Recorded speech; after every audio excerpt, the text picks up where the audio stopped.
ഇവിടെ വന്നു കഴിഞ്ഞാൽ പിന്നെ ഞങ്ങൾക്ക് രാത്രി ചപ്പാത്തി നിർബന്ധം കേട്ടോ. എന്താണെന്ന് അറിയത്തില്ല കേട്ടോ. നാട്ടിൽ ചെല്ലുമ്പോഴത്തേക്ക് ചോറും ഇവിടെ ചപ്പാത്തി. എന്താണെന്നോ ആർക്കറിയാം. അങ്ങനെ രാത്രിയിലേക്കുള്ള ചപ്പാത്തിക്ക് മാവ് കുഴച്ച് വെച്ചിട്ടാണ് മുമ്പ് കടയിൽ പോയത്. കടയിൽ പോയിട്ട് വന്നപ്പോഴാണ് കുറച്ചധികം താമസിച്ചും പോയേ.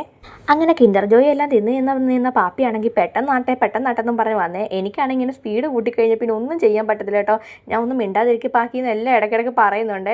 ഞാൻ വേണേൽ ചെയ്തു തരാമെന്നും പറഞ്ഞതാ എന്നെ മാറ്റിയിട്ട് അപ്പുറത്തെ സ്റ്റൂഡിലൊക്കെ കയറിയിട്ട് പാക്കി നോക്കട്ടെന്നും പറഞ്ഞൊക്കെ കയറുവാണ്.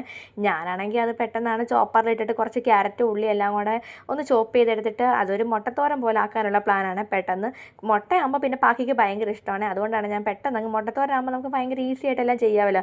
അതിൻ്റെ കൂട്ടത്തിൽ അവൻ്റെ ആണെങ്കിൽ ഭയങ്കര ഒരു സംസാരവും കൂടെ കേട്ടോ. എപ്പോഴും ഞാനിങ്ങനെ കുക്ക് ചെയ്യാൻ വന്നിരിക്കുമ്പോൾ അവൻ എന്തെങ്കിലുമൊക്കെ പറഞ്ഞുകൊണ്ട് നിൽക്കുക. എന്നാൽ എനിക്ക് അടുക്കള നിൽക്കുമ്പോൾ അവനെ കൂടെ ഇങ്ങനെ നിർത്താൻ പേടിയാണ് കേട്ടോ. കാരണം ഗ്യാസൊക്കെ ഉള്ളതല്ലേ, അതുകൊണ്ട് എനിക്ക് ഭയങ്കര പേടിയുമാണ്. എന്നാൽ മാറി നിൽക്കാൻ പറഞ്ഞാൽ മാറി നിൽക്കത്തില്ല കേട്ടോ. അവനാണെങ്കിൽ മാറി നിൽക്കാൻ ഭയങ്കര പേടിയാണെന്നാണ് പറയുന്നത്. എന്താണോ എന്തോ എന്തെങ്കിലും ആട്ടെ. അങ്ങനെ ഞാൻ പയ്യെ ആ മുട്ടയും കൂടെ പെട്ടെന്നൊന്ന് തോരൻ വെക്കാമെന്ന് വിചാരിച്ചിട്ട് പെട്ടെന്ന് ആ ക്യാരറ്റൊക്കെ കൂടെ ഒന്ന് വാട്ടുവാണ്. അങ്ങനെ ക്യാരറ്റൊക്കെ ഒന്ന് മൂത്ത് പെട്ടെന്ന് തന്നെ മൂക്കുമല്ലോ, നമ്മളത് ചോപ്പ് ചെയ്ത് വെച്ചേക്കുന്നതാണല്ലേ.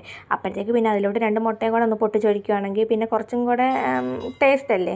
അതുകൊണ്ടാണ് ഇങ്ങനെ ഞാൻ മുട്ടത്തോരൻ വെക്കുന്നത്. അതാകുമ്പോഴത്തേക്ക് നമുക്ക് ക്യാരറ്റും കുഞ്ഞിൻ്റെ ഉള്ളിൽ ചെല്ലും, എന്നാൽ മുട്ടയാകും. മുട്ട അവന് ഭയങ്കര ഇഷ്ടം. എന്നാൽ ക്യാരറ്റ് ഇങ്ങനെ തോരൻ വെച്ച് കൊടുക്കുന്നത് അത്ര ഇഷ്ടമല്ല. എന്നാൽ കടിച്ച് ഇരുന്നാൽ ഭയങ്കര ഇഷ്ടം കേട്ടോ. അപ്പോൾ ഞാൻ പയ്യാണെങ്കിൽ എന്താ പറയുന്നത് മുട്ടയും കൂടെ ആ ക്യാരറ്റിനകത്തോട്ട് ഒഴിച്ചിട്ട് പയ്യെ ഇളക്കുവാണ്. പക്ഷേ അതിനകത്ത് ഇട്ടിരിക്കുന്ന കടുകില്ലേ, കടുകാവുന്ന തിന്നത്തില്ല കേട്ടോ. അത് ഡോട്ടാണെന്നാണ് പറയുന്നത്, ബ്ലാക്ക് ഡോട്ടാണെന്ന് പറഞ്ഞിട്ട് അതെല്ലാം എടുത്ത് മാറ്റിയും വെക്കും. പിന്നെ പെട്ടെന്ന് തന്നെ ഞാൻ എല്ലാം ഉണ്ടാക്കിയപ്പോഴത്തേക്ക് പാക്കി അവിടെ താഴെ തന്നെ ഹാജരായി ഇരിപ്പുണ്ടായിരുന്നു കേട്ടോ. അതായത് എനിക്ക് ഇതുപോലെ പിച്ചി കൊടുക്കാൻ ഭയങ്കര ഇഷ്ടമാണ്. പക്ഷേ അവൻ തന്നെയാണ് അങ്ങ് പിച്ചി തിന്നുമെന്ന് പറയുന്നത്.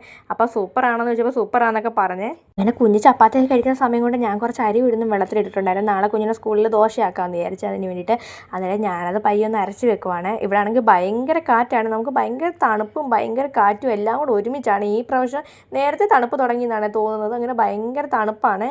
അരിയെല്ലാം അരച്ച് വെച്ച് ഞാൻ അടുക്കളയൊക്കെ ഒന്ന് തുടച്ച് വൃത്തിയാക്കിയിട്ട് രാത്രി ഇതുപോലെ വൃത്തിയാക്കിയിട്ടിട്ട് രാവിലെ എണീക്കുമ്പോൾ അടുക്കള കാണാനൊരു സുഖമാണല്ലോ. അല്ലെങ്കിൽ പാത്രങ്ങളെല്ലാം അവിടെ ഇവിടെ കിടക്കുന്ന കാണുമ്പോൾ അന്നത്തെ ദിവസം തന്നെ എനിക്ക് പോകുന്ന മാതിരിയാണ് തോന്നുന്നത്.